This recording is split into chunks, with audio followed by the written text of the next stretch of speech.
August, 24 takeaways equals 9 wins. You guys have 27 and 9 wins. But what's been the key to executing on that front all season and getting so many takeaways? Yeah, I like anything. I think it's partly it's one thing to talk about. It's a whole other thing to actually go do it. But no, it's held true for college football over the last 3 or 4 years in terms of those numbers. And it's just amazing how it's worked out that way. So very pleased, and it's the kids buying into it. They understand the impact.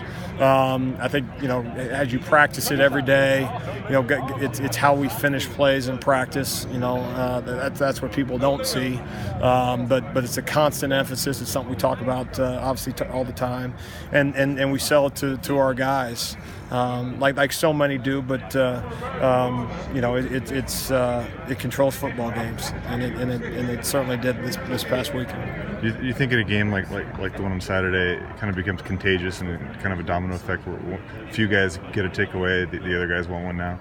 Well, when it's going your way, you certainly hope you get a little bit of the domino effect, and I don't know that necessarily it is, but I think in all cases. It's guys putting themselves in position to finish a football play, and when you're in position to do that, in some cases you're in a position to do it violently. From a coverage standpoint, if you're holding up in coverage, it's going to buy a little bit of time for those guys up front to finish on a play that they may not have to be outstretched to try to clip a quarterback's heels. Instead, they can get there a step or two sooner and try to get a hand on a football. So it's every level of the defense working together, and it's every fundamental that you talk about up until the point of finishing to put yourself in a situation where you can do those things. So a lot of times it's the little things is why those balls come out. Have you seen Hercules take over a game of that magnitude where he really has his fingerprints on the entire game? Well, and I don't know if I've been around too many guys that have had a game like he had this past weekend. That when the game's going on, you're not maybe completely cognizant of exactly who's making the play every time, and then you turn on the video or you see the stat sheet after, and it certainly is an eye-opener, and he has the capability of doing that. He certainly has had some really good games for us, don't get me wrong, in the past, but the extent to which he impacted the football game was awfully exciting. It was certainly needed, and sign me up for him to go do it again another day. You said before the Utah game that you were rolling with your guys at linebacker, that they've grown and that you guys are completely comfortable with them. Now having Isaac back, is it nice to have these young guys with the experience and then to have the senior that's been there and done it as well? Sure, without question, and I'm excited for Isaac that he's getting an opportunity to finish off his senior year. Anytime guys are out with injuries, you feel for them, and obviously, believe me, selfishly, I feel for me and the rest of the guys too.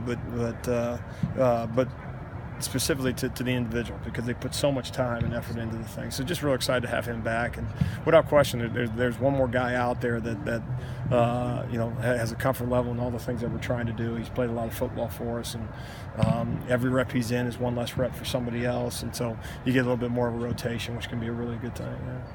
Does it almost feel like Isaac is sort of carrying the torch for those other two senior linebackers who I'm sure wanted to be playing in their last Apple Cup, and he has a chance to do it after maybe possibly thinking he wasn't going to play this season? Yeah, and I think for him to just be dying to get back out there with the guys, and that's everything that's right about the sport, everything right about a team sport, and just speaks to just speaks to a guy that you talk about being all into the Washington State football program. You can't have enough of those guys, and so I'm thrilled for him, and obviously thrilled for us. What are your first impressions of the Huskies? It seems like that they're not throwing as much as last year, but the run game seems pretty solid, and they're still moving the ball in almost every game. Yeah, they are. I mean, they're extremely efficient. They're still putting up plenty of points. They find themselves, I think, going into I guess week 11 for them at 8-2. There's a reason they're winning football games. They put a lot of stress on you defensively, formations and whatnot. Quite frankly, we haven't played very well against those guys, and so we know the challenge that's ahead of us. and you know, it's a lot of the same names and faces from years past. So there's not a program probably out there that we have any more respect for in terms of what they're capable of doing as a football program, specifically on the offensive side of the ball. So we're going to need every minute up until then to prepare our guys to hopefully play our best game. Having your forte with defensive backs and coaching them for a while, playing, what do you see from Jimmy Lake and what he's been able to do with that program, defensive back-wise? Well, you know, it's when you're at Washington State, I know you're not supposed to be a fan of obviously anything purple and gold, but I make a point to watch them defensively every single week. So, you know, I echo what I said from an offensive standpoint, respect what they do on the offensive side of the ball. And you know, they've done it in our stadium against us.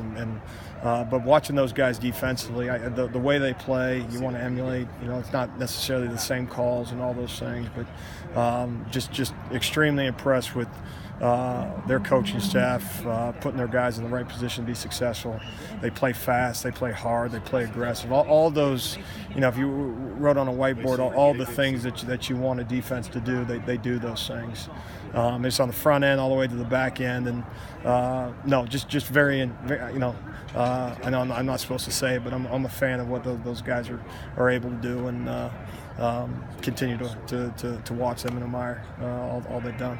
Are they maybe better defensively than they were last year after being a national semifinalist and having one of the better defenses? I think they're number one in total defenses last week, and almost seems like they've taken another step up. Just a very talented group, and week in and week out, when you play a high level of defense, it's hard to do in college football these days.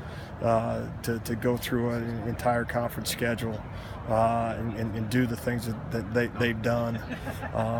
Like I said, you sit on the outside looking in, just very impressed with, again, every level of their defense, and it obviously starts at the top with the coaching staff. Have you been part of a game with 7 turnovers ever as a DC? Or you know, one of the kids asked me that. I think 5. A couple of years ago down at when I was at Missouri, down to Florida, I think we had 5. No, unfortunately, I've had 7 on the other side. We found out about that, but so maybe the football gods kind of were in our favor this past weekend.